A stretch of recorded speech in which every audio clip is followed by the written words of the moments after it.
Olá, irmãos, tudo bem? Está começando mais uma live da equipe pedestre aqui de Suzano.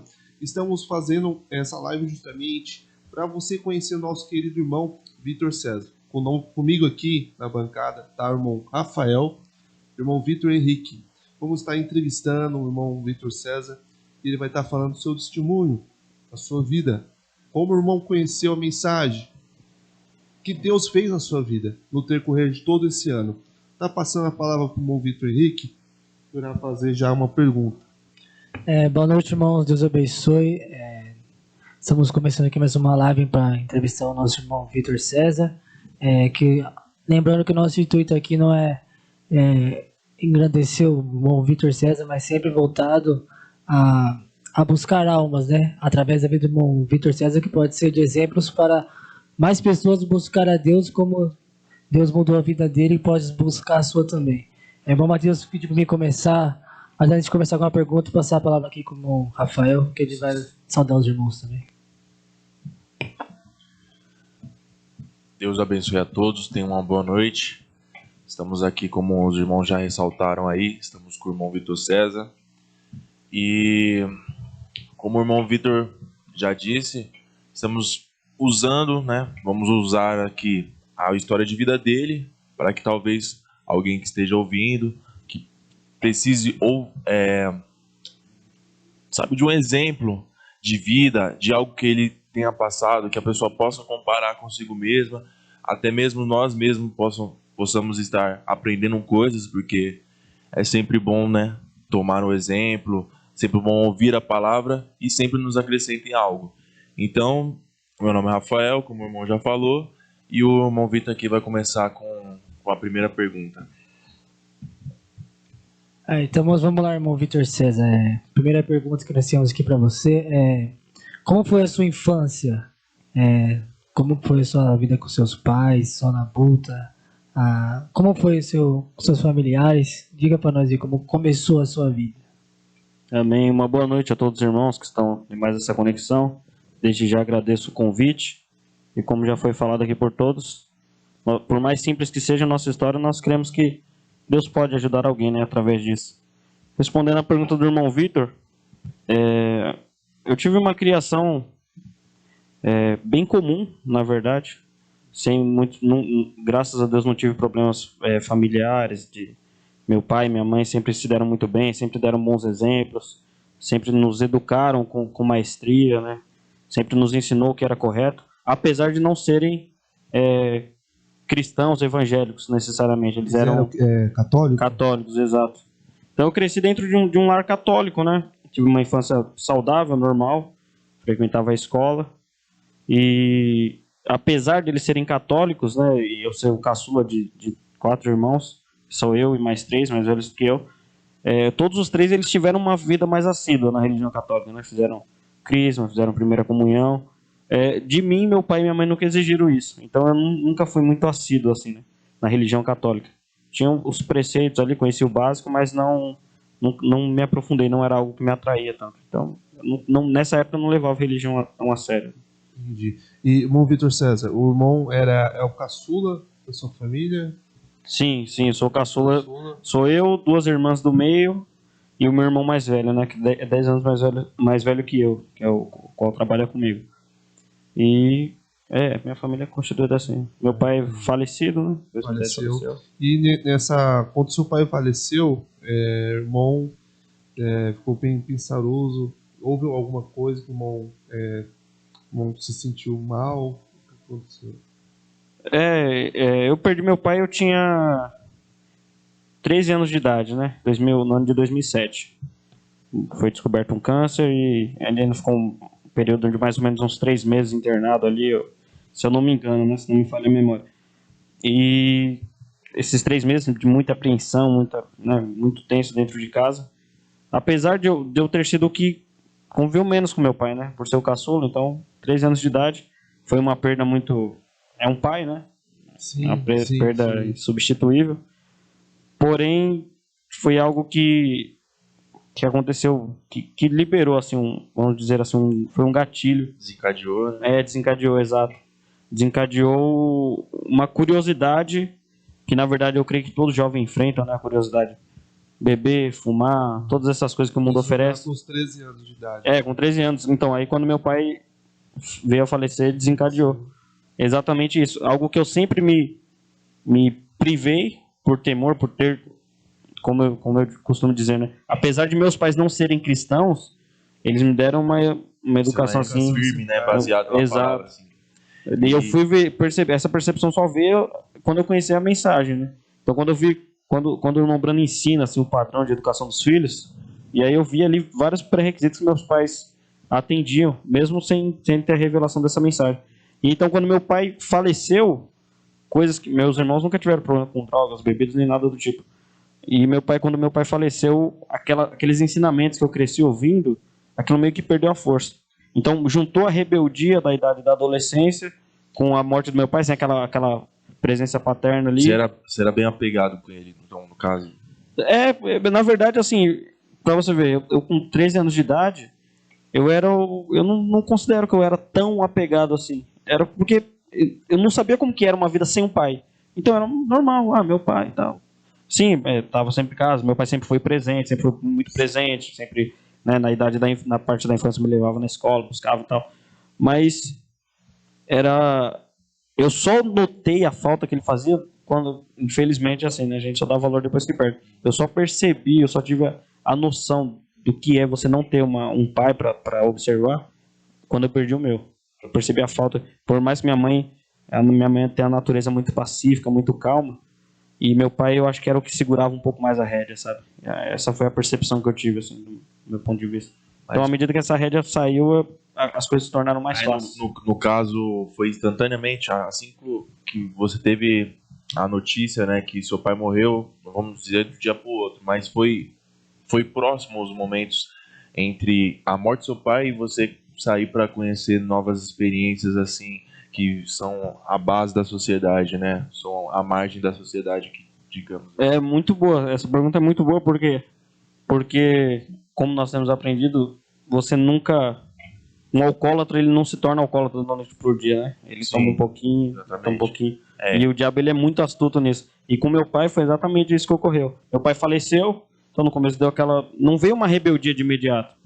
Você fica enlutado ali, né? Se eu não me engano, foi em meados de 2007 que ele faleceu. Então, eu continuei estudando todo aquele ano, terminei aquele ano letivo, estudei todo o ano de 2008. E aí eu vim largar os estudos em 2009, meados de 2009, mais ou menos. Que eu estudei metade, o primeiro semestre, e o outro semestre eu abandonei a escola. E minha mãe, infelizmente, não tinha forças para me obrigar, né? Então, foi acontecendo bem aos poucos. Por exemplo, eu vivia falando para meus irmãos, né? Para meus amigos, aliás, que eu nunca ia colocar um cigarro na boca. Eu vivia falando isso. Para todos que quisessem ouvir. Eu nunca vou pôr um cigarro. Primeiro, porque eu sempre vi aquilo como algo errado. E outro, que eu vi meu pai morrendo de câncer por conta do cigarro. Então eu tinha aquilo muito firme comigo. Nunca vou fumar um cigarro. E aí é onde entra a astúcia do inimigo, né? Porque eu parei, aí eu peguei e falei, não é tão errado assim. Tal convívio, né? Amizades, todos fazendo aquilo. E aí o diabo vem no seu vídeo e fala, mas você já está no meio deles. Todo mundo já acha que você fuma, por que você não fuma logo? Ele gosta de agir bem nessa parte, onde você pisa o pé falando assim, isso, por exemplo, dessa água eu não bebereis, né? Que o pessoal usa bastante. Exato. E é ali que você se afoga. Exatamente. O inimigo faz você se afogar ali pra te ver no chão. Exato, né? Pra você não ter força, assim, pra você ver que sua dignidade foi por água abaixo mesmo. Exatamente. Foi bem dessa forma. E aí começou com a narguilé na época, tava começando a estar em alta essa questão de narguilé, estava começando, nós até fabricávamos o próprio narguilé e tal. E aí aquilo, você vê como ele é astuto. Até mesmo, dizem, né, que tem até mais nicotina do que o cigarro, né? Só que tem a desculpa de que você não traga, você puxa e solta e tal. Então os pais viam aquilo como algo meio que inofensivo. Não, cigarro não pode, cigarro é errado, mas narguilé dá para passar. E aí eu comecei narguilé, para mim foi a porta de entrada, né? Foi. Né? Porque na verdade, às vezes as pessoas falam que é um equívoco quando nós falamos que não, que usar uma droga é a porta de entrada para outras. Mas não necessariamente é um equívoco. Tudo vai da sua cabeça, das influências que você está sofrendo ali. Então, na maioria das vezes, sim. Uma coisa que parece aparentemente inofensiva, ela pode se tornar uma porta de entrada para outras drogas. A influência ali com as amizades também ajudou também. Exato. Tudo, se a gente for honesto, se a gente for sincero, tudo na nossa vida É influência. É impossível você fugir da influência. Existem boas influências e má influências. Mas de toda forma você vai ser influenciado. Então, um fundo é por isso que é muito... outro, né? Exatamente. Um fundo clama outro fundo. Então, se você anda com pessoas que praticam coisas que talvez você ache errado, é só uma questão de tempo para o seu conceito de errado e certo mudar. Porque por mais que você sempre teve ensinamento de errado, a convivência com aquilo, você é a minoria ali, né? Exato. Para você ser influenciado, é muito mais fácil. É muito mais fácil do que você influenciar eles. Por mais que você teve um ensinamento bom, sabendo que aquilo é errado, mas conforme o seu convívio ali com aquelas pessoas no dia a dia, você acaba acostumando com aquele ambiente. Exatamente. E você prova um pouco na narguilha, já puxa. Aí um fundo clama outro, né? Aí chega uma hora que você está num lugar que você nem imaginava que estaria. Exatamente. É bem dessa forma mesmo que acontece. Você nunca vai imaginar que... Você pode ter uma convicção muito firme hoje, mas como diz o Tiago, água mole, pedra dura, tanto bate até que fui. Aquilo vai se tornando comum, e chega uma hora que você já não vê, você não vê mais o porquê não fazer. Por que eu não vou experimentar?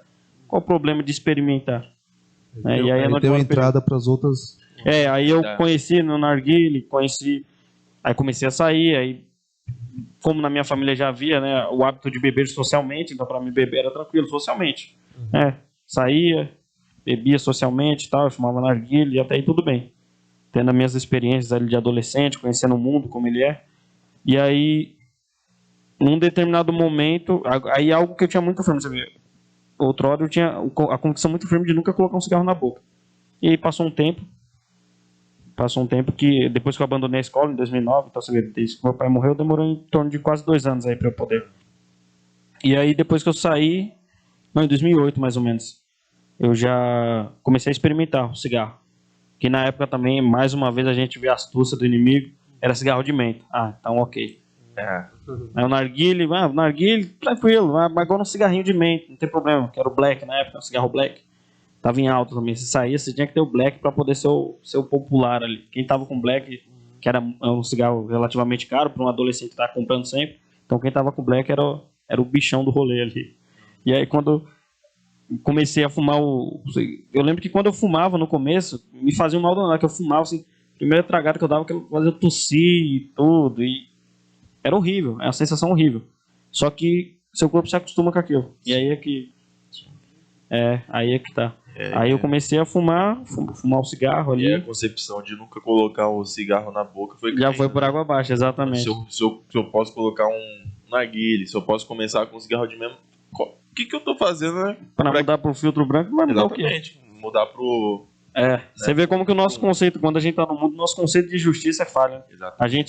Quando a gente vem pra palavra, quando a gente conhece o evangelho, a gente sabe que errado no mínimo e errado no máximo. É pecadinho. Não existe coisa mais grave, menos grave. Não existe diferença. Só que o nosso conceito de justiça, quando tá corrompido pelo pecado, a gente acha que existem erros mais graves que outros, né? Então, na minha concepção, fumar um cigarro de menta, tranquilo. Então aí você vê, já saí do narguilé, já fui pro cigarro de menta, e aí do cigarro de menta, ele, depois que você aprende a fumar, aprende a tragar, pega gosto por aquilo, ele se torna enjoativo. E aí você experimenta um cigarro de filtro branco ou de filtro vermelho, e aí você percebe que ali o nível de nicotina sendo maior, ele se torna mais satisfatório. E aí quando pensa que não, eu tava fumando cigarro. E aí, fumando cigarro, meio que paralelamente a gente conheceu o lança-perfume também, e aí usava com bastante frequência, todas as vezes que saía. Então a gente nota que vai só declinando, né? É um total declínio. Nesse período aí, como a sua família lidou com essa mudança que você teve, né? Com seu comportamento, né? Sua mãe sempre te via ali, né? Você perdeu o pai, sua mãe sempre te via não foi um menino usuário, no caso. Sim. Aí quando você começou a ter essa mudança na sua vida de usar drogas, bebidas, como foi então, ali no seu lar? Não, entendi. A bebida, no caso, como eu disse, na minha família era normal. Se tomasse aqui um negocinho aqui num evento, numa confraternização, era normal. E aí o cigarro eu comecei fumando escondido, né? Como a maioria dos jovens comecei fumando escondido. Só que chega uma hora que não dá para esconder por causa do cheiro, né? É um cheiro muito forte, um cheiro muito desagradável. Então, ainda mais quando você chega num ambiente em que ninguém fume. Na minha casa ninguém fumava. Então eu chegava, eles toda hora falavam, né? Nossa, mas que cheiro insuportável de cigarro que você tá e tal. e dava umas broncas assim, mas eu falei, gente, eu só ando com gente que fuma, é lógico que eu vou estar cheirando cigarro. A desculpa que eu dava era essa. Mas eles já sabiam, né? Já sabiam que eu fumava e tudo. E aí foi indo até falarem pro... Aí foi quando... Essa mesma convicção que eu tinha com cigarro, eu tinha com a maconha também, no princípio. Pra mim eu falei, não, isso é inadmissível. Fumar maconha pra mim Aí já é demais. é demais, pra mim é demais. E tem uma questão também que foi tudo trabalhando paralelamente, né? À medida que eu tava, nessa época que eu comecei e tal, meu pai faleceu, um pouco antes do meu pai falecer, a minha família virou adepta do espiritismo, do espírita kardecista, né? Sim. Eles falam que é mesa branca e tal, que é a linhagem espírita de Chico Xavier e tal. E aí foi quando eu tive um contato maior assim com a religião espírita. Meu pai, me parece que ele não concordava tanto, ele não frequentava lá as reuniões espíritas, mas minha mãe, meus irmãos e eu frequentávamos com mais acidez, assim, mais avidez. E aí foi meio que trabalhando as coisas paralelamente. Na hora que eu fui conhecendo o espiritismo, que eu fui me aprofundando um pouco mais, frequentava com mais frequência e tal, nessa mesma época aí foi quando meu pai faleceu. Meu pai faleceu e me deu meio que... Aí quando na época que eu larguei os estudos, que eu já estava conhecendo cigarro, bebida e tal, aí eu meio que estava esfriando no espiritismo, né? Ele já não estava fazendo tanto sentido para mim, que não estava respondendo meus questionamentos, né? Toda aquela turbulência de pensamentos que um adolescente tem. E aí o meu conceito de ética e moral também foi se tornando mais depravado. Só que ainda assim eu tinha muito firme comigo essa questão da maconha, né? Que era algo para mim que era muito grave. Então, muito grave, muito grave, muito grave. E aí, quando eu decidi, quando aconteceu de eu experimentar, de eu ter ocasião para experimentar a maconha, que eu tinha viajado com os amigos para a praia, experimentei lá, foi numa época que eu estava me declarando ateu, né? Tinha me convencido do ateísmo. Não criam mais no espiritismo. Não cria mais em nada. Para mim, não fazia sentido toda essa questão de Deus, essa questão de religião. Se alguém oferecesse um folhetinho para você... Eu era bastante irônico. O pior não era nem... Muitas pessoas respeitam, aceitam, tal, mesmo não creem. Eu não. Eu fazia questão de pegar e zombar da pessoa e, sabe, ou recusar e falar porque que eu estava recusando, que aquilo ali não acreditava naquilo e tal.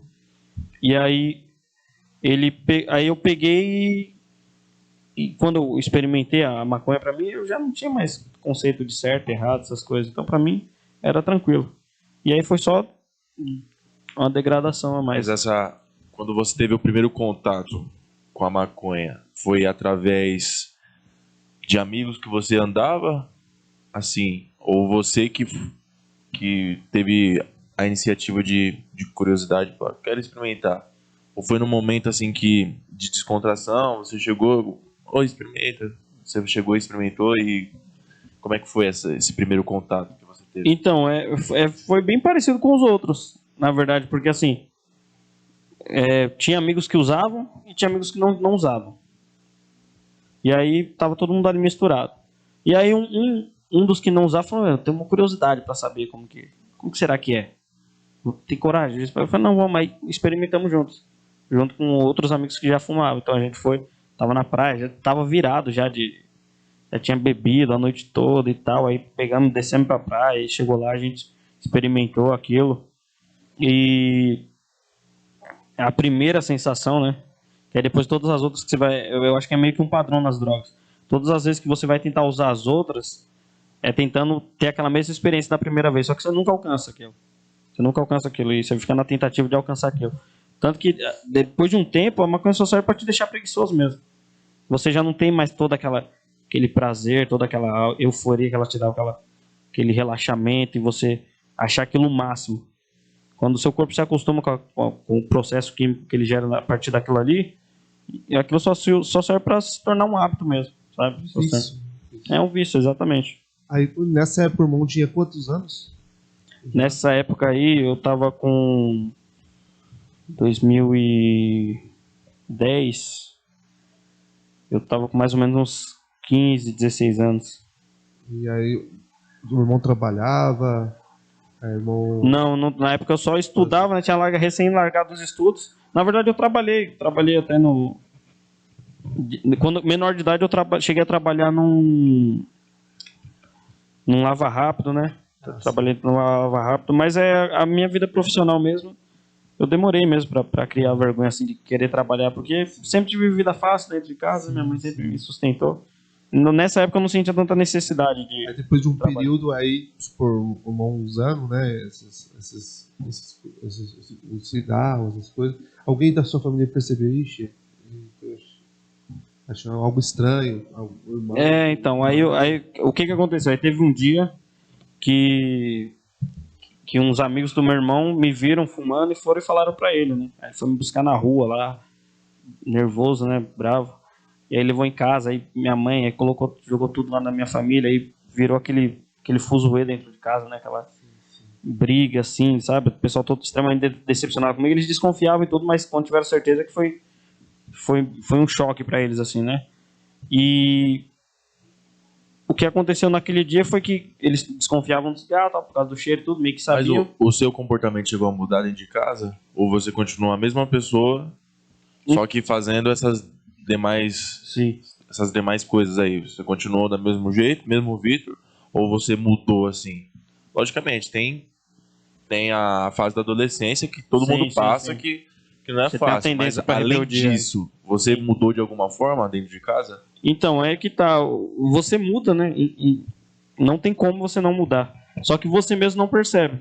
Hoje, eu olhando pra trás, eu posso perceber isso. Mas todos falam que você tá diferente. Meus irmãos falavam, os vizinhos falavam. Todo mundo falava, você não era assim e tal.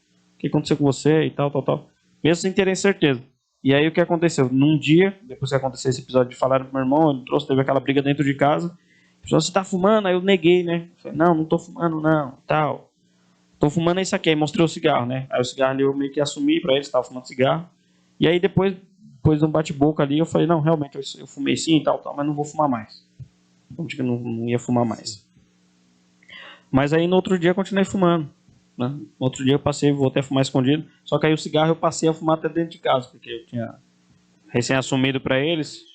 Então, como assim, vendo a questão, maconha é coisa grave, o cigarro eu coloquei ali como algo menos grave, então meio que foi aceito, sabe? Até porque, no final das contas, não tem o que você fazer quando você tem alguém que tem um problema com droga dentro de casa. Não é você brigar, meio que não adianta, porque por mais que se eles me batessem ali, brigassem, fizessem eu negar que estava usando, se eu saísse eu ia usar do mesmo jeito. Então, tipo assim, por mais doloroso que fosse, eles simplesmente teriam que aceitar, né? Sim. Infelizmente. Exatamente. Sim, exatamente. Exatamente. Mas o que te impulsionou a você parar de usar? Tipo, foi por você próprio ou chegou um momento da sua família ali que viu que tava dando muita briga, desavença aí em casa, e aí você tomou por si própria a decisão de parar? Ou alguém te deu um toque, foi conversando, você foi influenciado de uma maneira boa?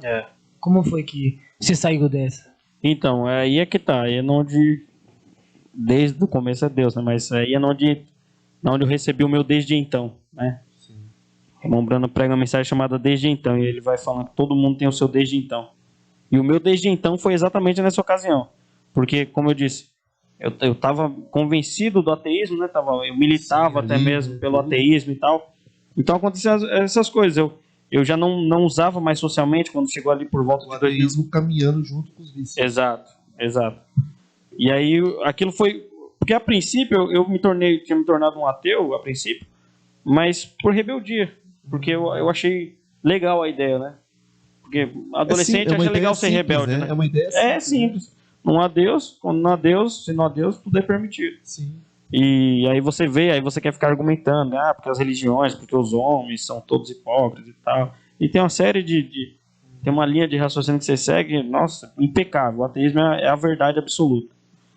E aí eu estava convencido disso. E aí o que aconteceu? Quando eu me convenci de fato do ateísmo, quando eu comecei a me convencer de fato, aquilo me gerou um vazio muito grande, né, dentro da minha alma. Então, eu já saía, assim, coisas que eu fazia socialmente, o uso das drogas e da bebida que era socialmente, já passou a não ser mais socialmente. Eu chegava, assim, por exemplo, sexta-feira à noite, vamos sair. Na hora que eu chegava, não dava 2 horas que eu estava ali no lugar, eu já enchia a cara de álcool, já fumava tudo ao mesmo tempo, baforava, tudo ao mesmo tempo. Não dava 2 horas, eu já estava sendo carregado, porque eu Era só um vazio muito grande que eu sentia e aquilo era uma tentativa de tentar preencher. No fundo, o irmão sentiu que tava algo errado ali. Sim. Sentia. Só que o problema é esse. O problema é que eu não tinha um contraste, né? Eu falava, aquilo ali estava errado, mas o que era o certo? Eu não tinha isso. Então, é como eu disse. Exato. Você, tava literalmente perdido mesmo. você olhando de agora, assim, que você pode dizer aqui pra gente que as drogas mais te fizeram? Tipo, qual foi o mal, os mais, né? Não é só um... Sim. Que as drogas te ocasionaram, tipo, depressão, ansiedade, quais foram as doenças e também as demais coisas que mais te marcaram desde o princípio que você começou a usar esse tipo de entorpecente? Sim. Então, é uma coisa que até muitos podem argumentar, né? Ouvindo isso, pode argumentar, não, mas o dele foi só maconha. Não. Mas uma coisa que eu posso afirmar que é padrão para todas as drogas, elas vão te enganar. A proposta dela é o engano por si só. O que elas vão fazer com você é te enganar. O que elas fizeram comigo foram me enganar. Elas fizeram eu pensar que pessoas que eram, na verdade, estavam se tornando... Eram minhas inimigas. A droga faz você pensar que essas são suas amigas, pelo fato de... Quando você descobre isso, quando você percebe que o seu ciclo é todo baseado em torno de drogas. O seu ciclo de amizade é baseado nas drogas. Você tem drogas. Beleza. Tanto que no dia que eu não tinha, praticamente não saía pra rua, porque não tinha por que ir ver essas pessoas. Porque a gente se encontrava em torno da droga. O motivo era a droga. Então ela te dava falsos amigos, ela te dava uma falsa sensação de bem-estar, ela te cegava pro mal que ela estava te causando. Que nem você perguntou há pouco atrás sobre a questão de... Comportamento? Isso. De você ter mudado de comportamento. Você não percebe, porque você está cego por elas. Você está cego pela sensação, pela falsa sensação de prazer que ela te traz. E aí quando você se toca, quando você percebe aquilo, se você pegar qualquer pessoa que hoje está na Cracolândia, que tem problema com qualquer tipo de droga, com alcoolismo, se você perguntar para elas hoje e perguntar para elas como que elas começaram para chegar naquele nível, eu posso dizer por mim mesmo, por experiência própria. Mesma, né? A resposta é a mesma. No começo era legal pra caramba. Me falaram que era legal e realmente era. Só que ninguém vai te falar na onde que aquilo vai te levar. O após, né? Exato. Onde que aquilo vai te levar. Então, o que a droga fez comigo, que eu posso falar que a droga fez comigo, foi me enganar. Em todos os sentidos. Todos os sentidos. Foram só decepções atrás de decepções. E os momentos de prazer que você vai ter não compensa o que ela causa depois. E as drogas, você acha que acarretaram em doenças, vamos dizer, psicológicas ou até emocionais e físicas? Você acha que acarretou em algo assim que você possa contar aqui pra gente? Hoje a gente sabe, né, mais do que comprovado, que mesmo a maconha, que aparentemente é mais inofensiva, ela causa um dano irreparável nos seus neurônios, né? Então você se torna uma pessoa... É todo um processo químico que acontece no seu cérebro, com a morte dos neurônios, que torna você uma pessoa preguiçosa, não só preguiçosa fisicamente, mas o seu cérebro também fica preguiçoso. A sua capacidade de raciocínio, ela diminui. Todo mundo sabe, tanto que uma das gírias que se utiliza para falar quem fumou maconha é tal, que está lesado. Está lesado porque não está raciocinando direito. E aquilo, depois de um tempo, eu conheço pessoas que são assim, que fumou por tanto tempo, e mesmo ela ficar uma semana sem fumar, você olha para cara dela e você fala que ela fumou. Porque ela já meio que está quase se tornando um zumbi, né, por assim dizer. E aí, o que você tinha falado depois? Se além disso, né, que você falou do neurônio e tal da maconha, você acha que emocional. acarretou em outros problemas? Sim. Por essa questão do ateísmo aí, né, que eu estava trabalhando a minha mente em torno disso, em torno de uma proposta de uma realidade onde não há Deus,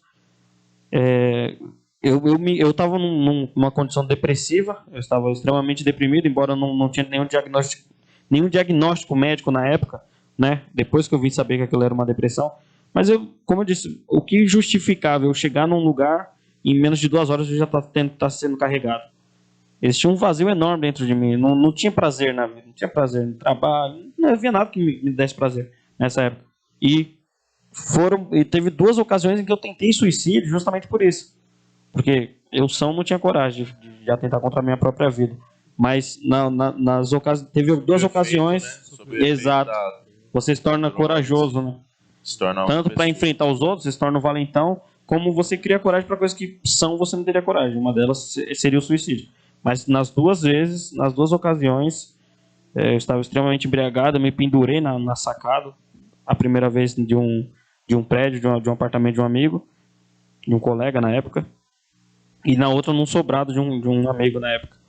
E graças a Deus me livrou, né? Deus estava conservando ali, conservando a minha vida para honra e glória dele. Claro. Para uma obra lá na frente e para um... Sim, até mesmo para um testemunho, né? Como nesse Exatamente, é o caso. que eu ia já falar. Como hoje você está aqui usando o seu testemunho, como Sim. já usou outras vezes, né, para ajudar as demais pessoas, não só para te ajudar, porque Deus tá te usando para ajudar muito mais Sim, pessoas. E essa glória toda, logicamente, é para Ele. Com certeza. Mas, né, graças a Deus, né, Deus tem te Exatamente. conservado até hoje. Então ela é indiscutível. Tudo vai muito do momento como você tá, né? Para você saber se ela tá afetando sua saúde emocional, sua saúde psíquica. Vai muito do momento como você tá. Por exemplo, uma pessoa que tá de bem com a vida usa droga, para ela vai ser muito bom, né? Ela conhece a droga.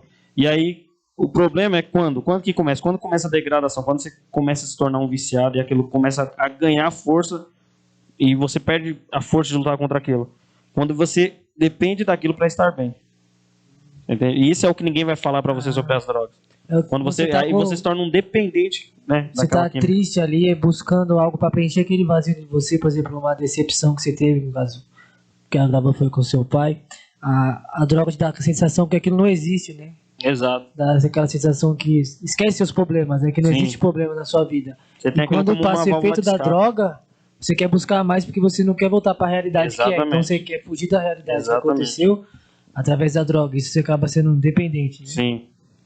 E aí, quando você não encontra prazer nessas coisas, pra mim não tinha porquê. E aí é onde tá. Eu fui entrando num estado tão deplorável que mesmo nas drogas e na bebida eu não achava mais prazer. Então eu não achava mais prazer. Aí começou o meu raciocínio de ser que muitas pessoas que andavam comigo na época, eu vivia sobre uma opressão tão grande que as pessoas achavam que eu estava ficando doido. E de fato eu estava mesmo. Eu não falava coisa com coisa. Chegava aqui para conversar com você, eu não conseguia raciocinar, não conseguia me concentrar no que você estava falando. E aí quando eu usava drogas e bebia, eu ficava mais neurótico ainda, porque eu achava que as pessoas estavam falando de mim ali, meus amigos, tinham pessoas me observando, tinha alguém atrás de mim, e eu fiquei com essa paranoia. E, tipo assim, esse foi o momento que você mais se viu que você estava mais afundado nas drogas, ou teve um momento da sua vida que você teve um pico a mais, que você falou, não, aquele momento foi o momento que eu mais usei, ou sempre foi um padrão? Se você sempre chegava, como você falou, na sexta-feira, ia pro bar, bebia ou fumava regularmente, ou teve um momento da sua vida que você, tipo, vamos dizer que se entregou e falou, agora eu só vou fazer isso, vou fumar, Sim. vou beber. Teve algum momento assim? É uma coisa muito, muito complicada, porque é como eu disse, quando você tá ali naquele meio, você não percebe o que o diabo tá fazendo com você. Você vai indo, Não né? percebe, você vai indo, naturalmente. Aparelho. A coisa vai seguindo de uma forma que foge do seu controle. E aí, quando que se tornou pior? Quando foi o ápice do uso? Porque eu usava todos os dias. Todos os dias, se tivesse, eu usava. Principalmente nos finais de semana, né? Só que o que aconteceu? Quando o meu irmão percebeu que eu não tinha parado, né? Que na época ele foi Deus, né? Deus me amando através do meu irmão, Qual o nome dele, mano? Montiago. Meu irmão. Ele começou a me... Quando ele viu que eu não estava parando de usar, mesmo tendo falado que ia parar, e aí ele já viu que não adiantava ficar nervoso nem nada, ele começou a me levar para trabalhar junto com ele, que na época ele tinha recém saído de uma empresa e estava fazendo uns bicos, né? Na área de serralheria, funilaria industrial. E aí ele me levava só para não me deixar com as más influências.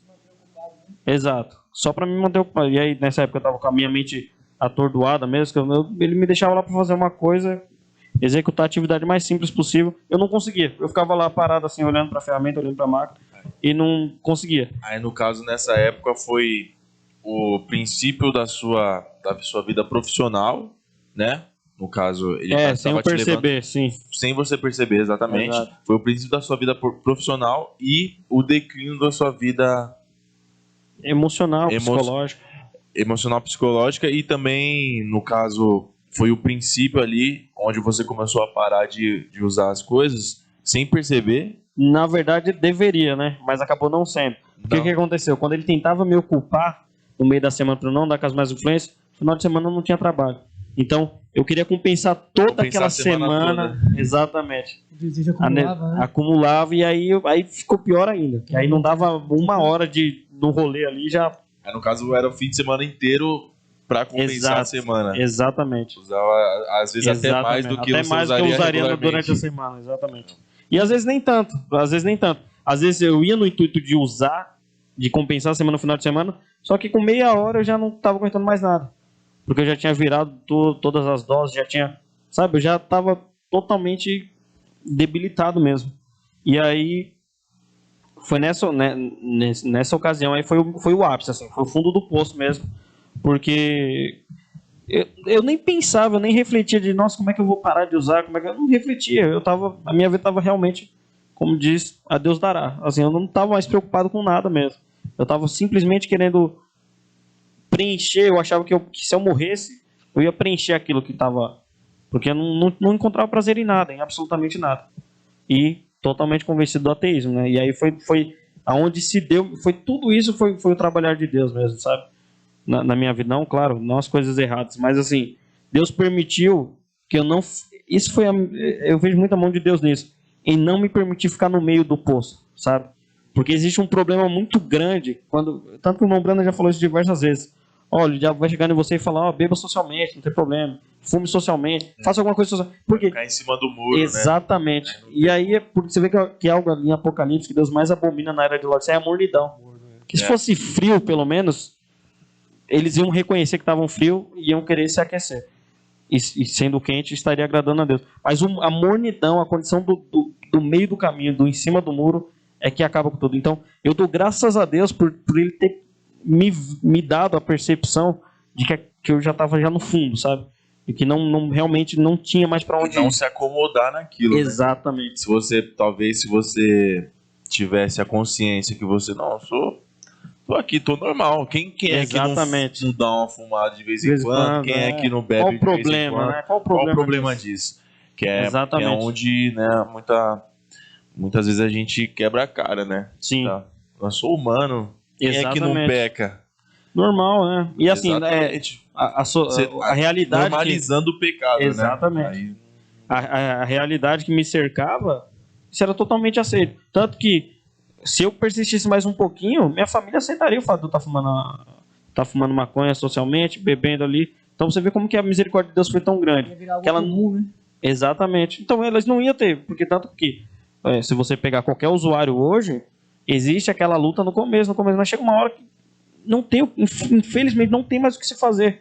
Sabe, graças a Deus, nós cristãos, nós temos o poder da oração para mudar o quadro. Então uma mãe pode interceder por o seu filho, você sabe de um amigo seu que está usando, você pode interceder por ele, Deus tratar naquilo. Agora, e quando não se há quem conheça o poder da oração? Porque no caso, nessa época, sua mãe estava na religião espírita, espírita kardecista, e assim, era meio pouco que diferente, né, dessa parte de intercessão.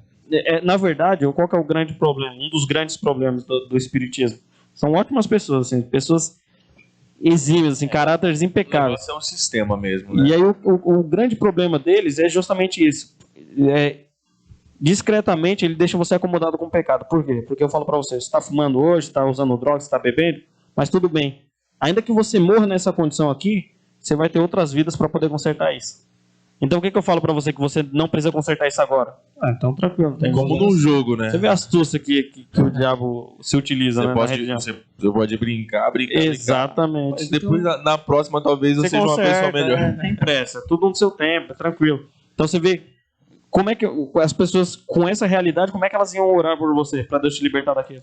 Elas ficavam chateadas e muito embora eu creio que no íntimo da minha mãe, que nenhuma mãe gosta de ver o filho nessa condição, no íntimo da minha mãe, ela estava totalmente fazendo esse apelo. Né? O clamor. Exatamente. O clamor Sim. estava nascendo. O amor de uma mãe. Né? Já havia nascido por ela Exatamente. ser sua mãe, aquele sentimento forte. Exatamente. Então, indiretamente, ela estava Não clamando. só dela, mas dos meus irmãos também. Exatamente. As pessoas que te cercavam assim, estavam clamando, né? Sim. Pela sua vida. Exatamente. Diretamente, mas estava. Você ter estado no fundo do poço, aí foi onde perceber que você foi resgatado, né? Porque se você estivesse no meio termo, talvez você não estaria aqui Exatamente. hoje. Você estaria Eu estaria acomodado usando socialmente até hoje. Socialmente, porque hoje no mundo, até algumas religiões, é normal você beber socialmente, então você é uma pessoa comum na sociedade. Sim. Mas quando você foi no fundo do poço, você percebeu que Deus te resgatou e te abriu os olhos e viu que aquilo era errado e não importa a ocasião, que aquilo não é algo adequado para se estar. Né? Foi mais ou menos por aí, porque aí o que aconteceu? Na época meu irmão estava aí quando já se deu a etapa da minha conversão.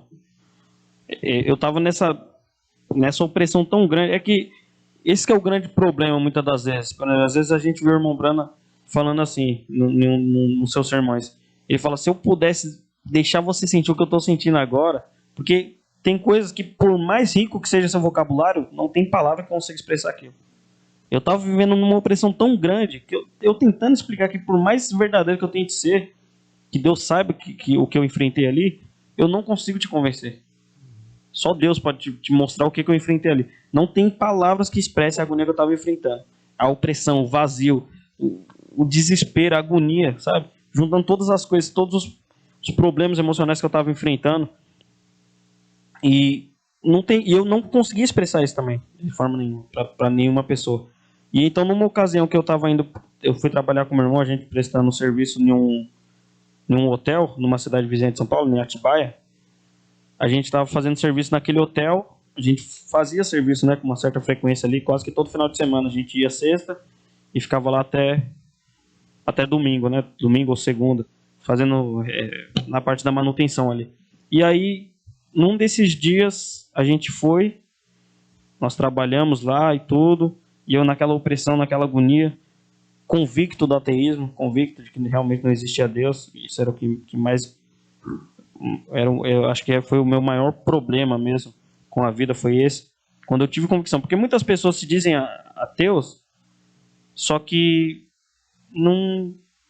ela não tem aquilo na realidade. Às vezes ela se intitula ateu por política, às vezes por conveniência, por rebeldia, exatamente. De jovem, exatamente. Hoje em dia exatamente. É o ateísmo. Exatamente. Né? Mas...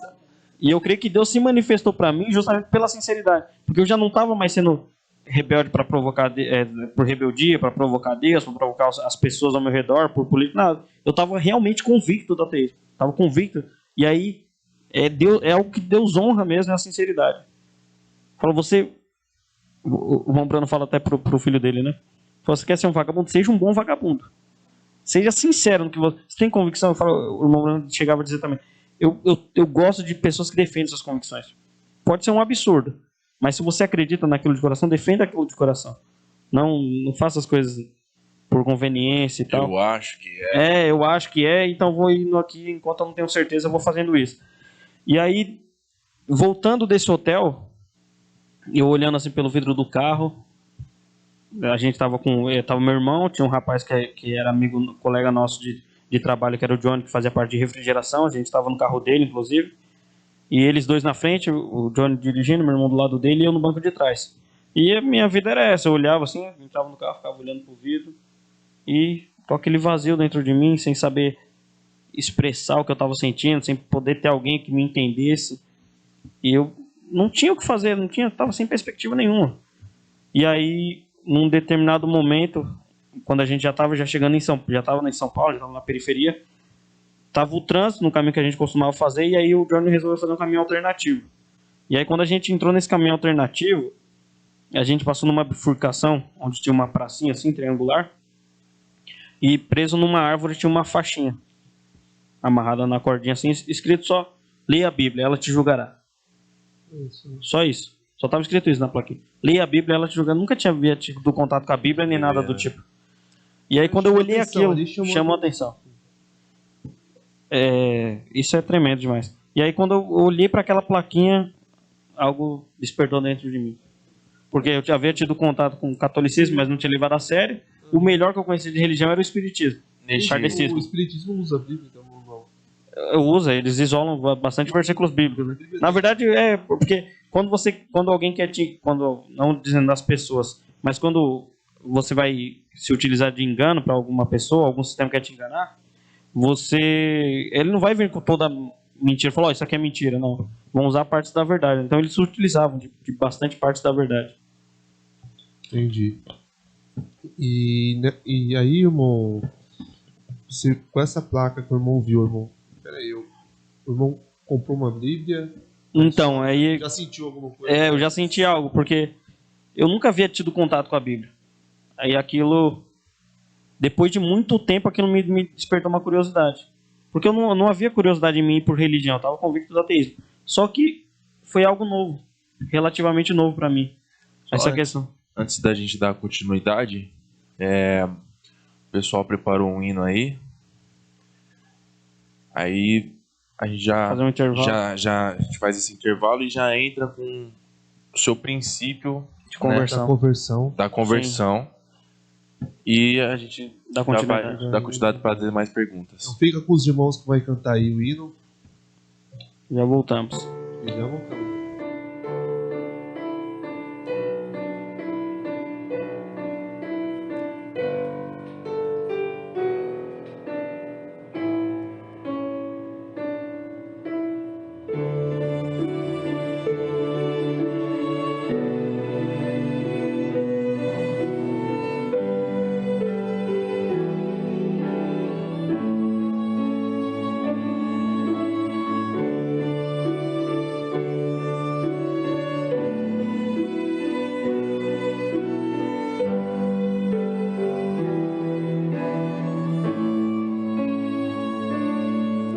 Teu amor, Senhor, pra mim é o bastante. Tua graça é o que me faz firme continuar. Pois a luta que às vezes é sufocante e cansado penso que não vou ao céu chegar, mas olhando para o Calvário vejo seu lindo olhar, que sem culpa tudo sofreu para me resgatar. Aquele dia no Calvário mudou o meu viver, pude sentir o quanto eu te fiz sofrer. Foi açoitado, humilhado, tudo suportou, e o teu sangue me tornou bem mais que vencedor. E não há nesse mundo maior prova de amor, pois salvou-me quando ainda era pecador.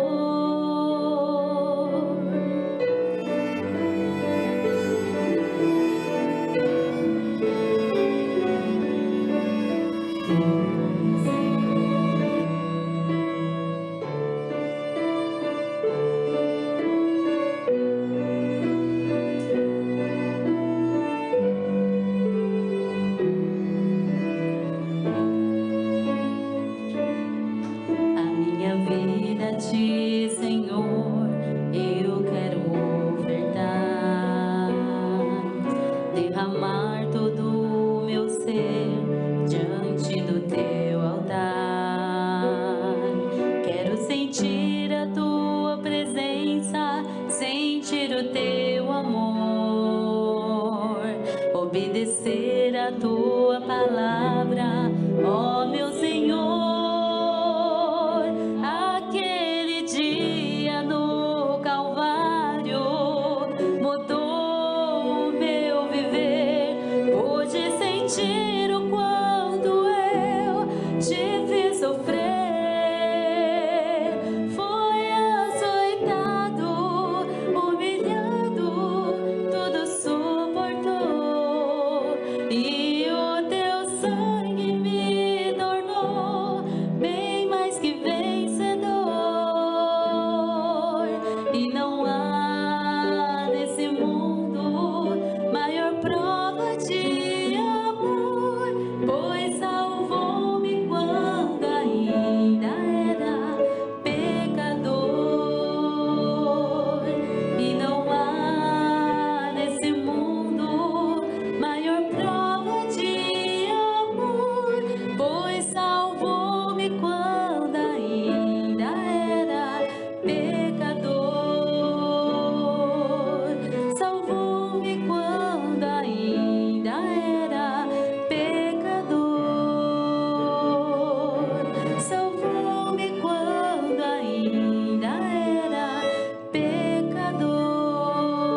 Voltamos. Gostaram do hino? Bem bonito, né? Então, Vitor, a questão tá para quem não ouviu ali da Bíblia. Comecinho da sua conversão, pode começar. Fala pra gente. E aí aconteceu isso, né? Eu vi essa plaquinha ali apenas com a frase: leia a Bíblia, ela te julgará. E quando eu li aquilo, me despertou uma curiosidade, né? Claro, indiscutivelmente movida por Deus, né? O Espírito Santo dentro de mim me incomodou e falou: tem algo ali, né? Tem algo ali que talvez... Até porque eu olhei e encarei aquilo da forma não tenho nada a perder, qual o problema de ler a Bíblia? Sim. Só que, na verdade, aquilo começou a me gerar uma inquietação. Eu, dentro do carro ali, até chegar em casa, fiquei inquieto. E, poxa vida, uma Bíblia, preciso de uma Bíblia. Cheguei em casa, procurei uma Bíblia, nada de Bíblia, não tinha Bíblia nenhuma em casa. Me parece que na época tinha uma Bíblia católica lá, só que estava meio empoeirada lá, eu acabei não pegando ela. E aí eu fui e baixei no meu celular. Eu sou. Tinha recém-comprado um celular com Android. E aí eu baixei a Bíblia nesse celular e fui apertando, só apertando. Isso foi em que ano, você lembra? 2013. 2013. Meados de 2013 ali. Foi o início da sua... Da minha sua experiência conversão. com Deus da conversão, exato. Sim. Pode E falar. aí eu peguei e baixei a Bíblia ali naquele celularzinho e fui apertando. Nunca tinha lido, não tinha contato Não sabia nenhum, como não é tinha noção de capítulo, versículo. capítulo, versículo, Antigo, Novo Testamento, não tinha noção nenhuma. Só fui apertando e abrindo, né? Queria ver o que aquilo tava... E aí eu abri justamente na escritura que está em Hebreus 4, se eu não me engano. Que fala sobre a palavra... Hebreus 4:12, se eu não me engano. A palavra de Deus é viva e eficaz, mais penetrante que espada alguma de 2 gumes, e penetra até a divisão da alma e do espírito, e capaz de discernir os pensamentos e intenções do coração. Quando eu li isso, acabou. Ali eu falei, poxa, isso aqui está falando exatamente o que eu sinto. Quando eu li esse texto, justamente o que Deus falou no meu coração, existe alguém, existe algo que pode falar o que você está sentindo. E não só te falar, mas te dar a cura para isso. Ele não vai só te dar o diagnóstico, mas também o tratamento para isso. Né? Aí a cura, o curador. exatamente. A cura do espírito. Quando eu li isso, eu não, sabe, foi literalmente as escamas caindo dos olhos. Eu senti uma paz ali que eu há muito não sentia. Aquele dia eu consegui dormir pensando nessas coisas. E aí eu, né, no meu pensamento simples, né, na época eu não tinha conhecimento de nada, eu virei crente. Agora eu vou virar crente. Preciso virar crente. Aí- eu só encontrava paz nesse pensamento. Eu tenho que virar Ali crente. todo o ateísmo foi todo por água pensamento de ateísmo. Foi por água abaixo. E foi uma operação divina mesmo. Foi uma operação divina.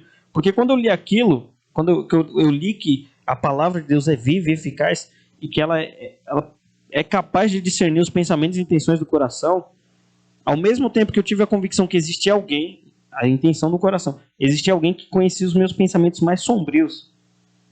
Porque quando você não tem... Hoje, quando nós somos cristãos, nós repreendemos muitos pensamentos que nos sobrevêm. Agora, quando você é ateu, quando você tem uma afirmação dentro de si de que se Deus não existe, tudo é lícito, não existe nada errado. E aí, quando eu li aquilo, eu entendi que todos aqueles pensamentos mais sujos e sombrios que eu tive, pensamentos que talvez nem se chega a ser animalescos, aquela escritura ali, aquela leitura que eu fiz, me convenceu de que aquilo existia alguém que estava tentando para aquilo. Existia alguém que tinha conhecimento daqueles pensamentos e discerniu porque eu estava pensando naquilo. Então, ao mesmo tempo que me deu uma paz, Naquilo me já deu uma te deu, agonia. já deu um temor. Me deu um temor, não. Me deu uma sensação de que a terra ia se abrir mesmo e eu ia cair Tem uma direto no esperança, inferno. né? Tem uma Ao mesmo, exatamente. Uma Isso que luz no fim do isso é que é túnel misterioso, né? Da Na palavra. hora que você Mas é olhou porque ela pra te cima. convence da sua miséria, ela te dá uma luz, graça, te estende graça e misericórdia. Exatamente, Mas por mais essa- que você... Então, o que eu entendi ali, você vê que coisa, como que a Bíblia diz? A Bíblia precisa em dizer que só o Espírito Santo convence o homem do pecado. Porque aquelas simples palavras me convenceram de que eu era um miserável, que eu precisava de perdão, que eu tinha que me arrepender de tudo que eu fiz de errado, de tudo que eu pensei, de tudo que eu blasfemei. E, ao mesmo tempo, você já se sente perdoado imediatamente. Você encontra esperança ali para uma nova vida. E ainda que eu tenha tido essa experiência, o meu emocional e meu psicológico não voltou ao normal da noite pro dia, né? Eu já estava bem Certo. degradado por causa das drogas e tudo. Aí, no caso, quanto tempo ainda levou pra você parar totalmente de ser dependente? Sim. Pode ir. Então, exatamente isso. O que aconteceu? Um mês antes desse acontecimento, um amigo meu, vizinho, que cresceu junto comigo, o Júlio, que era amigo de infância, sempre foi, né? Ele sempre teve uma criação evangélica, então sempre foi da igreja. Dos irmãos dele, eu acho que ele era até, na época, era o único que estava firme ali, né? Frequentava uma igreja até diferente da do pai dele, que era uma Assembleia de Deus. E esse jovem, quando ele me viu, fazia um tempo que a gente não se via, quando ele me viu um mês antes desse acontecimento, ele olhou para mim assim, surpreso, e falou: o que aconteceu com você? Você não era assim e tal, a gente cresceu junto aí, tal. Seus irmãos nunca foram assim, seu pai, sua mãe nunca te ensinaram. Por que você tá desse jeito? Você não é tão degradado assim, nas drogas? Vamos comigo na igreja, quero te levar na igreja lá, vamos lá pra você conhecer e tal. E aí, nessa ocasião, eu tinha falado pra ele, Júlio, igreja, logo eu. Sou ateu, Júlio, não adianta esse negócio de igreja aí, pra mim é coisa pra otário, isso aí não tem nada, de igreja é tudo mentira, é tudo aquela série de argumentações dos ateus, né? E aí, um mês depois desse acontecimento, ele foi a primeira pessoa que veio na minha mente. Uhum. Primeira pessoa, quando eu li aquilo, né, eu associei, foi a Bíblia, Evangelho, é o Júlio. No caso, a sua primeira experiência, assim, de ir Buscar um contato com o Evangelho, foi um local de adoração, foi na igreja desse seu amigo. Sim. Numa Assembleia de Deus, então foi o seu primeiro, vamos dizer assim, com o Evangelho. Seu primeiro contato, sua primeira igreja. Sim. Se você chegou a se filiar ali, se filiar, né? Você começou, você virou um membro ali. Você virou um membro ali, ali não... começou a congregar, você... Ali na sua concepção, você já chegou ali, você ouviu a palavra e falou assim: eu preciso ficar aqui, eu preciso ouvir a palavra mais, eu preciso me aprofundar mais nessas coisas. Como é que foi? Então, foi até engraçado, né, a forma como aconteceu, porque eu cheguei, aí um mês depois ele mesmo não entendeu nada. Porque um mês depois de eu ter blasfemado tanto contra ele ali, falado sobre a religião dele, um mês depois estava lá chamando ele e falou: Júlio, eu quero ir com você no negócio lá, naquele negócio lá que você me chamou lá. Eu falei até bagulho, eu quero ir com você naquele bagulho lá, que você falou de igreja e tal. Mas aí ele deu uma risadinha assim, eu sem entendimento, né? Você explicou pra você viu a plaquinha? Eu nem expliquei, né? Tanto que eu demorei pra conseguir contar isso de forma linear, assim. Sim. Porque eu não conseguia, eu nem sabia o que estava acontecendo comigo. Eu só sabia que tinha um pensamento que me dava paz. Todas as vezes que eu ia deitar, a partir daquele dia, desse acontecimento da Bíblia, todas as vezes que eu ia deitar, que eu ia tentar dormir, a única coisa que me permitia dormir era quando eu fechava meus olhos e me imaginava com um terno e com uma Bíblia embaixo do braço. Isso. Era até engraçado, mas era o pensamento que me trazia paz e me deixava dormir. Então eu tinha a convicção que eu tinha que virar crente mesmo, eu não tinha outro caminho. E eu não queria saber de trabalho, eu queria saber de virar crente. Ali eu virei Aquilo foi enchendo seu coração. Aquilo foi o que me dava paz. Eu falei, eu vou ir por aqui, é o que tá me...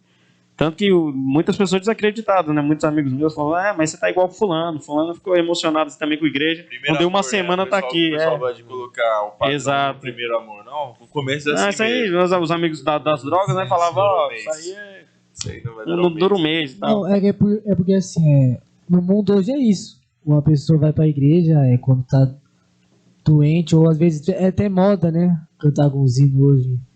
A pessoa vai pra igreja e frequenta e depois volta a fazer aquelas coisas, tipo, tá passando por um problema, aí vai pra igreja, aí Deus resolve o problema e ela volta pro mundo. Ela busca Deus só quando ela quer. Sim. Ela tem Deus como um homem que realiza sonhos, né? Um homem que resolve problemas, mas não um Deus que, mesmo ele não fazendo aquilo que você quer ou não fazendo, ele é o único Deus que existe que merece adoração, né? Então, aquelas pessoas que não vão para adorar, elas vão apenas para buscar algo que precisa. Aí, a partir daquele momento que Deus cura elas voltam para onde elas querem estar. Estão sempre fazendo uma barganha, né? Aproveitando esse ponto que o Vitor chegou a falar, quando você começou a buscar, você lembra de ter pedido algo específico? Porque você vê todo mundo, né? Todas as igrejas têm seus cultos de oração e você vê as pessoas clamando por algo, clamando por isso, clamando pela sua vida sentimental, espiritual, financeira. Você lembra de ter clamado por algo em específico? Tipo, uma coisa que você buscava muito e que você chegou a achar? Então, aí você vê como que foi sobrenatural, né? Eu não tenho o que falar, sabe? Eu só tenho que agradecer a Deus de onde Ele me tirou. Porque, infelizmente, acontece muito isso. Hoje em dia, na verdade, esse é o carro-chefe das denominações, é esse. Venha para Cristo, seja próspero, venha para Cristo e seja curado. A oferta é sempre algo do que Deus pode fazer. E aí, comigo foi justamente uma conversão real, uma conversão bíblica. Porque desde o começo eu nunca fui atrás de Deus pelo que ele pode fazer, mas pelo que ele é. Sim. Ele me deu uma paz, ele me Desde o deu... começo já entendeu Exato. o que era Exatamente, a o que é ter adoração Deus. em si, Exato. o que era ter Deus em sua vida, Sim. o que era sentir, né? Porque a partir do momento que você leu a placa, você já chegou a ter uma experiência, né? Sim, Chegou começou a ter. ler. Se Deus colocou você naquele caminho para ler aquela placa, desde aquele momento, a partir dali você já começou a ter uma Sim. experiência com Deus, entendeu? Então ali já começou a sua conversão por completo, né? Exatamente. Ele não chegou aí para a igreja, não, Deus vai me tirar das drogas. Ele quis ir para a igreja por quê? Queria Porque paz, ele né? sentiu que Deus podia dar aquilo que ele estava precisando. Exato. Não material, não, né? Sim, Mas exatamente. Aquilo Exatamente. que ia preencher Aquele vazio que eu senti. Né? Exatamente. Isso é tremendo, isso é tremendo demais. Porque as pessoas, infelizmente, as pessoas que vão atrás de Deus por causa da prosperidade, da cura, de qualquer outra coisa que terrena, não que Deus não pode dar, Deus pode dar, mas a proposta do evangelho não é essa, é salvação. E assim, enquanto a pessoa não pode dar valor à salvação, não pode ir atrás da salvação enquanto ela não se convencer que ela está perdida. E eu estava perdido. Enquanto não se convencer que não é merecedor de nada. Exatamente. Enquanto ela não se convencer das misérias dela, ela não vai conhecer a misericórdia, porque as pessoas, como disse o Vitor falou aqui, as pessoas vão, eu vou, Senhor, eu vou, mas eu quero meu carro, eu vou, mas eu quero minha casa, eu quero minha saúde, eu quero meu casamento, vai sempre atrás de Deus pelo que ele pode fazer, não pelo que ele é de fato. Sim. Você entende? E comigo foi o contrário. Comigo eu estava sentindo um vazio. Eu não queria saber de nada material. Eu não queria. Eu não queria saber de casa, de carro, de relacionamento. Não queria saber de nada. Não existia prazer nisso, sabe? E eu dou graças a Deus mais uma vez por isso. Porque, de fato, depois que a gente vai conhecendo e se aprofundando no Evangelho, a gente vê justamente que realmente não existe felicidade nessas coisas. Isso tudo é temporal, isso tudo é passageiro. Sabe? Isso também nos coloca a pensar, uma vez eu estava conversando com o senhor em off, quando a pessoa nasce na mensagem, não tem aquele negócio de que foi resgatado do mundo. Por exemplo, você andou com pessoas incrédulas, você frequentou drogas, você soube o que é ser resgatado. Agora, uma pessoa que nasce na mensagem, aí é que aquela pessoa pensa que já nasce salva, aquela pessoa não tem aquele sentimento de ver Deus resgatando ela. Igual que nós estávamos conversando aquela vez, que o Rambana fala que por mais que nós nascemos na mensagem, temos um lar cristão, a gente tem que ver Cada um tem que ter sua própria nós tem que ver as nossas misérias. Exato. Que nós também tem que estar convencido que Deus resgatou nós também. Precisa de um salvador também. Porque precisa de Salvador. O Salvador não é para quem está do mundo, mas para você que nasceu na mensagem, você tem que sentir um lixo quando você vem diante de Deus. Você tem que sentir Se humilhar totalmente. Se humilhar, porque sem Ele você não consegue caminhar. Exatamente. Que você também é salvo, que você precisa dele. Enquanto uma pessoa que esteve no mundo e agora está na mensagem, uma pessoa que sendo de denominação agora sabe a verdade, ou até uma pessoa que nasce na mensagem tem que saber que está no lugar certo e por que está ali e que também foi salvo. Sim, exatamente. No caso, vamos lá agora para, como o tempo está curto, né? Vamos falar da sua ida para a mensagem. Como é que você conheceu a mensagem? Foi a partir de alguém ou a partir de algum evento, digamos, aleatório que Deus colocou na sua vida? Sim. Foi alguém que te apresentou a mensagem ou, sei lá, você conheceu de alguma outra forma? Né? Só para complementar a pergunta do Rafael, entre a Assembleia de Deus e até a mensagem, houve uma outra denominação no meio? Então, as coisas aconteceram bem rápido. Foi bem rápido mesmo, porque no meio de 2013 eu tive essa experiência. No meio de 2013 eu tive essa experiência de conversão. E no final de 2013 eu já estava me batizando numa igreja da mensagem. Então, como que sucedeu isso? Eu conheci, fui lá com o Júlio na Assembleia de Deus com ele, comecei a ir. No primeiro dia que eu fui, assim, aquela questão de... Deus usou uma irmã que estava pregando no dia, uma pregadora. Eu aceitei a Jesus através da pregação de uma pregadora. Né? Atendi o apelo, né? Eu já tinha aceitado na minha casa, mas Eu tornei aquilo público através de uma pregação. Você chegou a se batizar, né? Na denominação, não. E aí, nesse dia aí, essa mulher falou toda a minha vida. Falou assim, coisas muito minuciosas, assim, com uma precisão de detalhe, de coisas íntimas minhas. Deus falou ali através dela, usou ela para trazer aquilo, né? As maneiras de Deus trabalhar, né? Ainda que você busque um dom fora da vontade perfeita de Deus, Deus pode te dar, seu livre-arbítrio, né? Exatamente. Então nós entendemos isso pela mensagem. E aí, eu continuei frequentando ali com o Júlio, um certo período, né, com esse amigo meu, fiquei indo ali com ele, e aí chegou um determinado momento que eu falei, Júlio, eu vou passar a vida aqui nessa igreja, que eu tinha uns amigos, umas pessoas mais conhecidas, uma igreja na rua de cima da minha casa. Então eu falei para ele, não vou estar mais indo na Assembleia, eu vou começar a ir aqui nessa igreja, aqui, né, uma igreja pentecostal também, que era próximo da minha casa. Mas mesmo assim, você vê que coisa, acho que é um ponto importante de ressaltar, eu não parei de fumar de imediato. A maconha, a bebida, eu parei de imediato, lança, eu consegui parar com essas coisas de imediato, porque quando eu usava me fazia mais mal. Agora o cigarro eu não consegui parar de imediato. O cigarro eu continuava fumando, Tanto que um dos irmãos que me acompanhava na época... Não querendo... eu não estava convencido totalmente do erro que era fumar cigarro, né? Então, tanto que chegou a irmãos a me desencorajar na denominação que eu estava. Eu falei, irmão, quer esperar um pouquinho antes de começar a ir para a igreja mesmo firme, porque você ainda está fumando e tal. Conselho totalmente errôneo, né? Porque a Bíblia, o convite do Evangelho é você vir na condição que você está, então ele quer te libertar daqui. Exatamente. E então, belo dia... do momento que você vir, que Deus vai começar a trabalhar. Não que você vai continuar fazendo. Exatamente. Mas é que Deus vai ele falou, trabalhar. Você venha do jeito que você está e eu não vou deixar você permanecer do jeito que você está. Vinde a mim, né? Exatamente. E aí, Aí, num determinado dia, eu estava assistindo uma pregação de um testemunho de um irmão, e aí ele falou justamente disso, falando sobre ser sincero na sua oração, né? Ele falou, Senhor, eu gosto de fazer isso. Se o Senhor não mudar meu gosto, eu não vou conseguir parar. E aí eu orei nesse sentido, sobre o cigarro. Falei, Senhor, eu gosto de fumar. Meu corpo aprendeu a depender dessa química aqui, eu não consigo parar. Se o Senhor não mudar meu gosto... E aí não deu uma semana orando nesse sentido, Deus me libertou. E aí eu continuei indo na Assembleia, nessa outra igreja pentecostal. E aí um belo dia, uma amiga da minha irmã, que fez faculdade com ela, a irmã Érica, que hoje congrega conosco aqui no Tabernáculo Bethesda, ela tem uma irmã chamada Elaine, e essa irmã dela, apesar de não ser batizada na mensagem, ela só conhece a mensagem, só de ouvir falar. Mas ainda assim ela tem uma convicção muito grande na mensagem, que a mensagem é a verdade. Ela costuma dizer, quando eu for ir para a igreja, eu vou ir para uma igreja da mensagem e tal. E aí Deus usou exatamente ela. Eu estava na minha casa um belo dia assistindo uma pregação sobre a Santíssima Trindade, e aí ela chegou, a Elaine, irmã da Érica, chegou e falou, isso aí não é bem assim não, viu? Isso aí que esse homem está falando não é bem assim não, né? Ele estava falando sobre a Trindade. Eu falei, como assim não é bem assim? Ele falou, não, vou te trazer uns estudos aí que a minha irmã tem, que eram estudos do pastor César Augusto, que a irmã dela tinha na época. Você encadeou essa curiosidade sua. Eu queria saber, assim, desde a minha conversão, eu queria saber como que eu vou servir a Deus melhor. Eu estava sempre preocupado com isso. Como que eu posso servir a Deus melhor? Como que eu posso servir a Deus melhor? Sempre assim.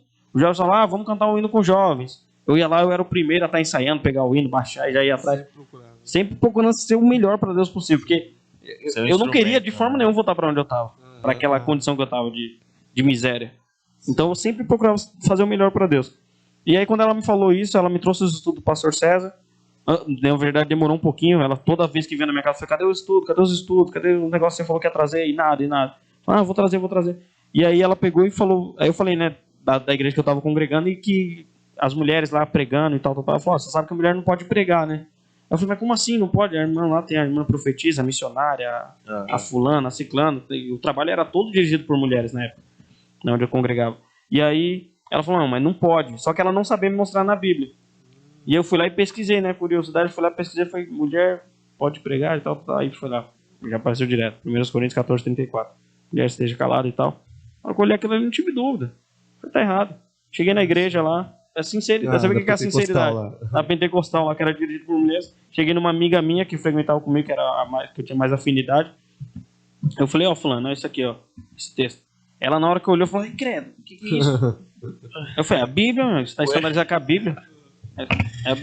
Mas aí ela fez... Essa é a parte que não é pregada. Exato. É a parte justamente, que fica mais a parte. Tanto que até hoje você vai conversar com muitos irmãos... esse versículo quietinho aí. Exato. Você vai falar para irmãos, você sabe que a Bíblia não dá direito para mulher pregar. Muitos falam, não, mas isso era no Antigo Testamento. não, mano. Aí não tem conhecimento, porque não é abordado o tempo. Aí eu peguei e quando ela falou isso eu não tive dúvida. Aí eu fui lá e falei com essa irmã, né? Que frequentava comigo ali. E depois ela foi lá e fez o burburinho na igreja, né? Falou pra todo mundo. Aí no outro culto que eu voltei lá, já tava todo mundo assim, meio ressabiado comigo e tal. E aí a pregação foi justamente só em torno disso. Essas pessoas que querem saber demais, tal. Tem que aceitar Jesus de novo, não sei o que. Só que ali foi meu último dia ali naquela igreja. Eu fui pra casa, e aí ela trouxe os estudos pra mim, que eram os estudos do pastor César Augusto, porque o tio delas, da Elaine e da Érica, ele é diácono lá. Então, na época que ela... Augusto. Isso. Então, quando ele veio de lá de Recife, ele é diácono na igreja de Recife. Irmão Wellington. Ele é diácono na igreja de Recife. E aí, quando uma das viagens que ele veio aqui para São Paulo e apresentou uma mensagem para elas, ele trouxe uma série de estudos do pastor César, já ensinados lá na igreja. E aí, ela, antes de me trazer isso tudo, me mostrou o site, né, Fé Perfeita, na época. E eu comecei a conhecer a mensagem ali. Aí eu conheci o batismo, eu lembro até hoje, quando eu entendi a questão do batismo, a conciliação de Mateus 28:19 com Atos 2:38, né, que parecem ser escrituras que estão se contradizendo. Aí quando eu entendi, pai não é nome, filho não é nome. E aí fui indo. E assim, o pastor César, ele tem uma maestria para ensinar, né? Ele tem uma facilidade, Deus usa ele nesse sentido. Cada pregação dele é um seminário, é uma riqueza de lição. Tanto que é uma coisa que eu observo bastante no ministério do pastor Kleber aqui também. Uma mensagem que ele prega tem uma série de didáticas ali, uma série de lições, coisas, né? Várias coisas assim que tremenda, é uma riqueza muito grande. E aí, tanto que tem um amigo nosso que acha bastante parecido com o pastor César, o pastor Kleber, eles são bem o estilo assim, né? Nessa questão de ensinamento é muito, muito boa. E aí eu conheci ele, fui conhecendo e em dezembro eu finalmente consegui, através da irmã Érica, conhecer a igreja do Belenzinho, né, do pastor Adil, e ali eu me batizei. E ali eu comecei a ingressar nessa mensagem. Estamos aí até hoje. Para a glória de Deus, né? Teve nossos altos e baixos, sim, né? Só que a perseverança de Deus, o Espírito Santo, sempre te encoraja, por mais ruim que você sente. Meados de quando? De qual ano que você entrou no Ministério de Belém? Foi eu me converti no meio de 2013 e dia 1º de dezembro de 2013 também eu me batizei. Já estava na mensagem. Eu não cheguei a me batizar em nenhuma denominação antes. No caso aqui na nossa igreja, aqui no Pastor Kleber, você lembra quando você chegou a visitar e quando você realmente decidiu congregar aqui com a gente? Foi só para complementar o que o Rafael foi falar, ali no encontro de São José dos Campos foi bom. Isso, foi ali que começou. Teve um encontro nacional em 2018. Eu acho que foi 2018, né, Rafael? 2019 já. 2019, foi 2019. Teve um encontro nacional ali e maravilhoso, né? A atmosfera maravilhosa. Bom. E aí na época eu conheci o pastor Kleber lá, nesse encontro.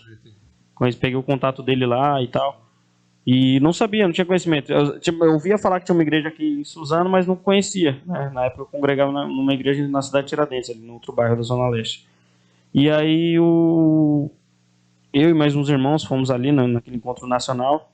E aí eu comecei a ter quando na época meu pastor soube que eu fui no encontro, ele discordou do fato de eu ter ido lá. E aí eu meio que na mesma época eu já comecei a visitar aqui. Comecei a visitar o Ministério de Bethesda. Você chegou até num companheirismo de jovens que a gente teve, né? Sim, participei de confraternizações, mesmo antes de vir congregar, né? Ainda congregando lá. Você chegou a vir com o Gabriel, com o Gabriel, irmão William. Tinha outra pessoa, não tinha? Tinha o primo, acho que era primo Vitor do Gabriel. Hugo chegou a vir. Ele chegou a vir também, só que mas não tava no companheirismo eu acho que foi o primo do Gabriel, não foi? Ou não? Não, o André veio depois. No dia foi eu, o William e o Gabriel só mesmo. Foi os três? Acho que foi só nós três. Eu acho, não lembro se tinha mais alguém. Que aí vocês já ficaram pro culto, né? Sim. Ficamos lá na sua casa, almoçamos lá e tudo. Almoçamos no companheirismo e depois ficamos na sua casa o resto da tarde. E aí teve uma série. Aí quando como o irmão Brana diz, né? O irmão Brana fala assim: se você tem algo contra mim ou algo contra o que eu falei, venha em mim particularmente, converse comigo, vamos tentar resolver e tal da melhor forma. Essa é a forma cristã, né, de resolver. E aí eu fiz isso, porque aí houveram uma série de discordâncias na época, né, do meu pastor na época. Houve uma série de discordâncias, Só que ele não sabia me expressar muito bem o porquê daquela discordância. Ele só falava que discordava. E aí, todas as vezes que a gente tentava conversar, era notório uma série de contradições. Assim, não tinha algo fundamentado na mensagem na Bíblia que justificasse ele censurar a minha vinda aqui, ou essa separação, ou qualquer coisa nesse sentido. E aí, foi havendo uma série de discordâncias.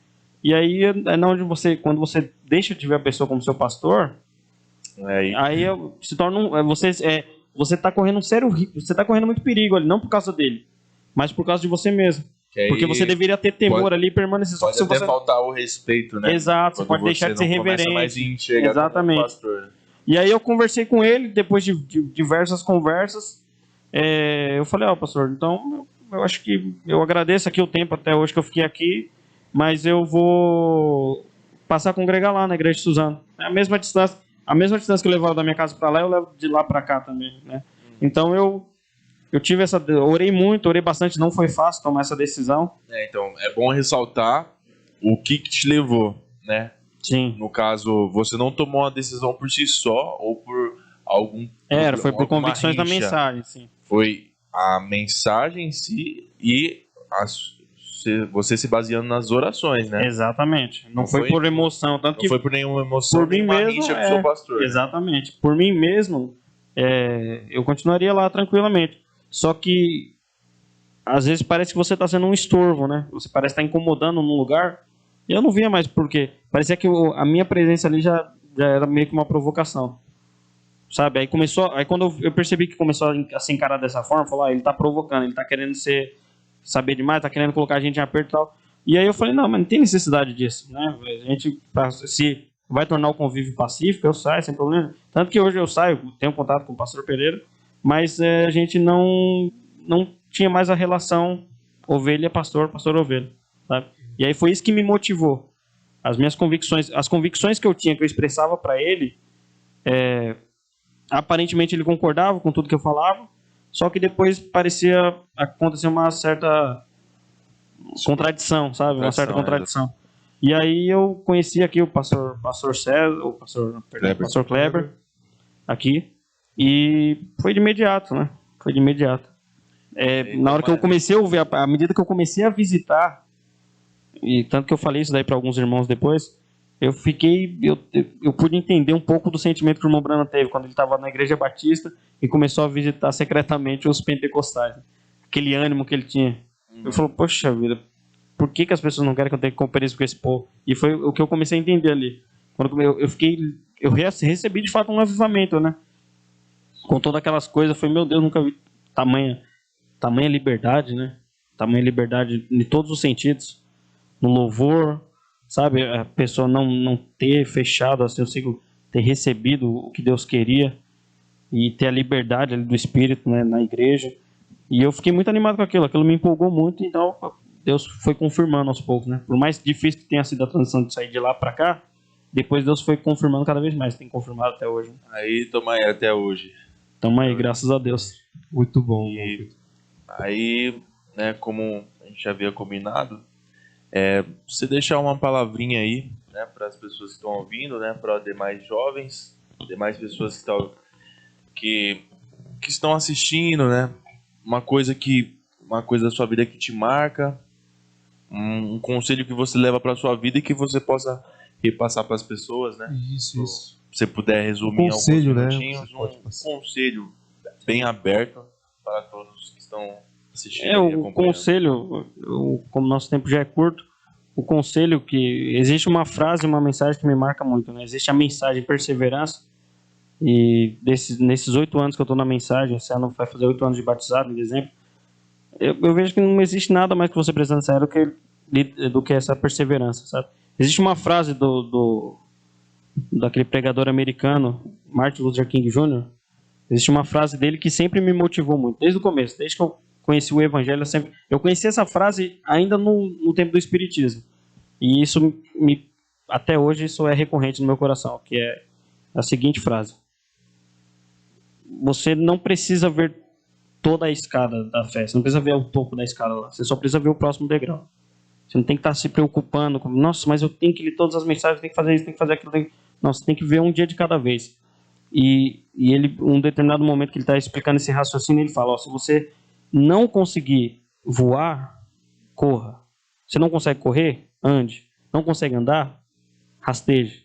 Mas não pare de seguir em frente. Não pare. Então, muitas coisas vão querer fazer você parar e poucas coisas vão ser exteriores. A maioria vão ser todas interiores.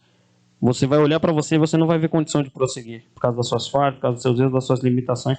E é nessa hora que você tem que, como o nosso pastor tem ensinado com bastante frequência, nessa hora que você tem que fazer menção do sangue de Jesus. Porque enquanto você viver nessa terra, você vai precisar desse sangue, independente do que você tenha cometido. Então, se você permanecer com seus olhos fixos no Calvário, permanecer crendo que para todo erro seu, existe o arrependimento, e para todo arrependimento existe o perdão. Essa é a chave de seguir em frente. Então é isso, o que eu posso falar é isso, né? Que baseado na minha experiência, seria muito isso. Muito bom, Vitor.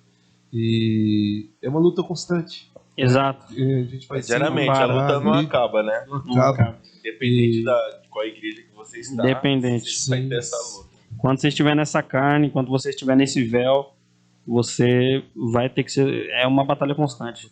Mas nós temos a promessa daquele que venceu, né? Que nos convida a vencer através dele também. É isso aí. Bom, Vitor, foi um enorme prazer. Prazer foi todo meu. E a minha consideração final para todos que estão assistindo aí tem que correr de todo esse testemunho que o irmão passou, irmão Vitor César. Eu vi Deus. Amém. Ali, irmão, Deus mostrando outro caminho para o irmão ver a placa ali, né?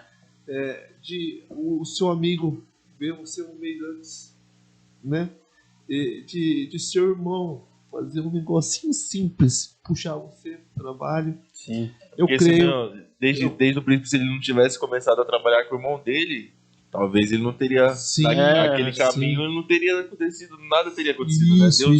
Deus sempre movendo tudo. Movendo Deus não move a montanha, ele move pequenas coisas. Sim. E vai ali movendo.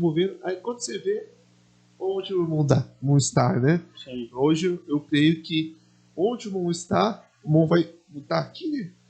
Você olha para trás, olha o que Deus fez na minha vida. É grande, uma coisa assim. Eu estou assim, muito contente, né, por irmão estar passando esse testemunho para a gente. Vai ajudar muitos jovens que estão assistindo aí a gente também. E tudo isso, irmão, eu gostei, né, de o irmão ter contado isso para ajudar também todos que estão assistindo. Amém. Amém. Diante dessas palavras aqui, como o Vitor disse, podemos ver que Deus trabalhou na vida dele, né? Desde ali, dá pra perceber que tinha uma semente eleita ali, né? Porque senão nada disso estaria aqui hoje, né, irmão?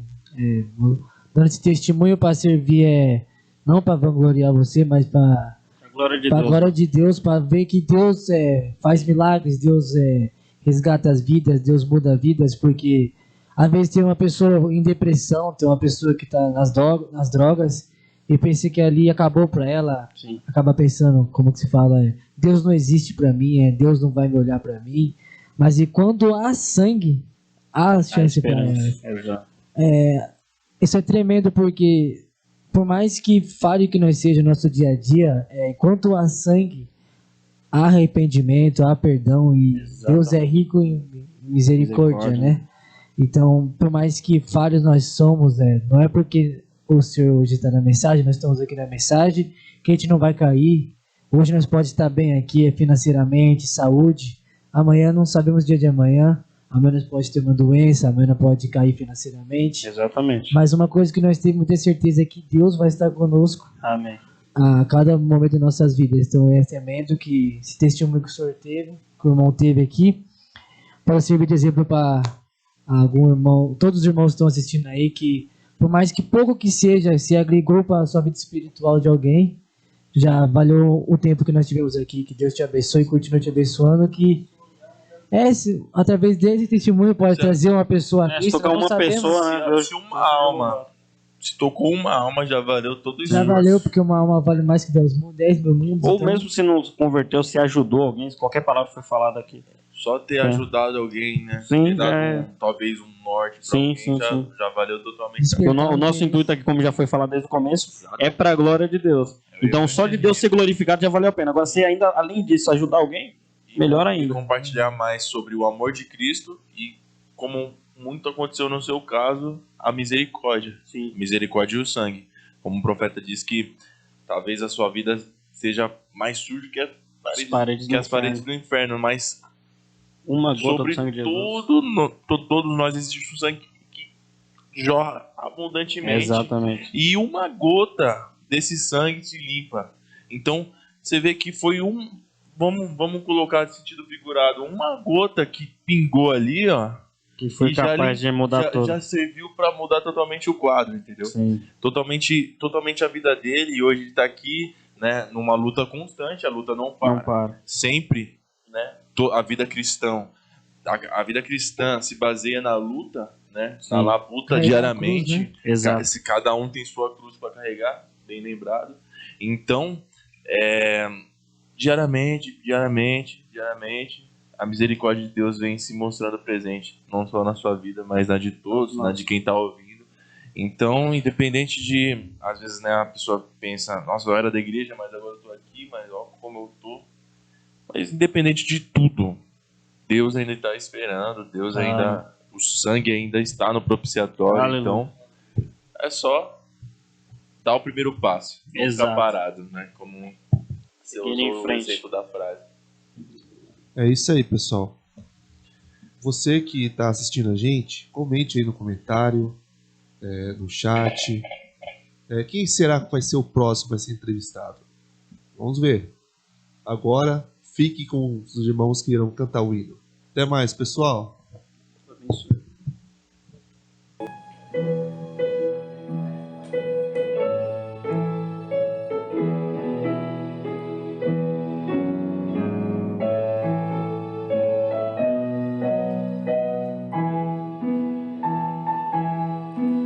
Deixou o esplendor de sua glória, sabendo o destino aqui, estava só e ferido no Gólgota para dar sua vida por mim.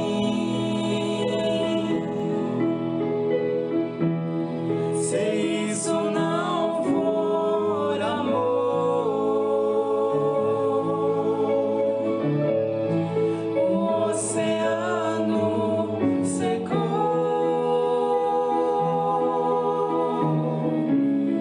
Não há estrelas no céu,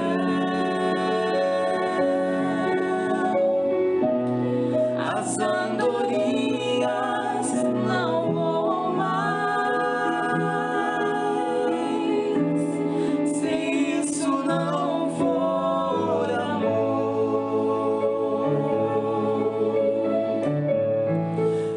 o céu não é real.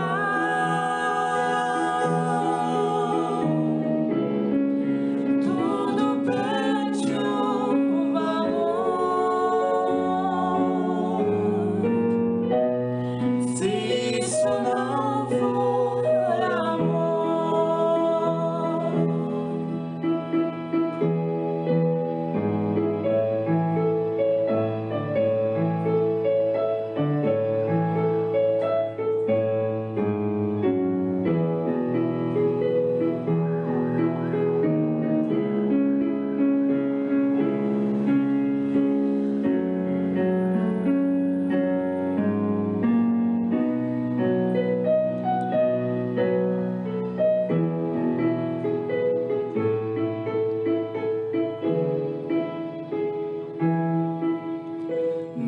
Mesmo na morte, lembrou-se do ladrão que ao seu